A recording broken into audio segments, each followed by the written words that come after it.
MBA first phase college select చేసుకునే option ఈరోజు last date కదా. సో ఈరోజు నేను ఆప్షన్స్ ఏవైతే నాకు కావాలో కాలేజెస్ అవి పెట్టుకున్నాను. ఈ పైన ఏవైతే వీడియోలో చూపిస్తున్నానో ఏవైతే కాలేజెస్ ఉన్నాయో అవన్నీ నేను ఆప్షన్స్ పెట్టుకొని వచ్చానమాట. సో ఎక్కడ చేశాను, ఎలా చేశాను మొత్తం ప్రొసీజర్ ఇప్పుడు నేను చెప్పబోతున్నా. ఫస్ట్ ఏమైందంటే మీ సేవలో చేస్తారేమో అని అనుకుని దగ్గరలో ఉన్న మీ సేవకు వెళ్ళి కనుక్కుంటే వాళ్ళు అన్నారు ఇంటర్నెట్ షాప్లోనే చేస్తారంట, మీ సేవలో చేయరంట. సో మీరు ఇంటర్నెట్ షాప్ మీ దగ్గరలో ఏదైతే ఉందో అక్కడికి వెళ్ళి మీరు ఏం చేయాలంటే మీ ర్యాంక్ కార్డ్ ఉంటుంది కదా, మనది టీజీ ఐసెట్ది. సో ఆ ర్యాంక్ కార్డ్ మీరు ఏదైతే hall ticket number, registration number, ఇంకా ర్యాంక్ ఉంటుందో అవి 3 మీరు ఇస్తే వాళ్ళు ఒక పాస్వర్డ్ పెట్టుకోమంటారు. ఆ పాస్వర్డ్ మీరు గుర్తుపెట్టుకోవాలి, ఫర్దర్గా యూజ్ అవుతుంది అనమాట.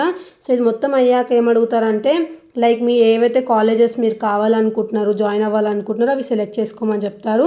మొత్తం సెలెక్ట్ చేసుకున్న తర్వాత వాళ్ళు మీకు ఒక ప్రింట్అవుట్ ఇచ్చేస్తారు విత్ మనం డబ్బులు అనేది పే చేయాలన్నమాట. సో ఇలా చేస్తే ప్రొసీజర్ కంప్లీట్ అవుతుంది. నేను ఎస్ఆర్ నగర్ మీ సేవ పక్క గల్లీలో మనకి ఇంటర్నెట్ షాప్ ఉందని చెప్పాను కదా, అక్కడ చేపించాను. అక్కడ వాళ్ళు 200 రూపీస్ ఛార్జ్ చేశారు. సో మీరు ఎక్కడ చేపిస్తున్నారు, మీకు ఎంత ఛార్జ్ చేశారో నాకు కామెంట్స్లో చెప్పండి.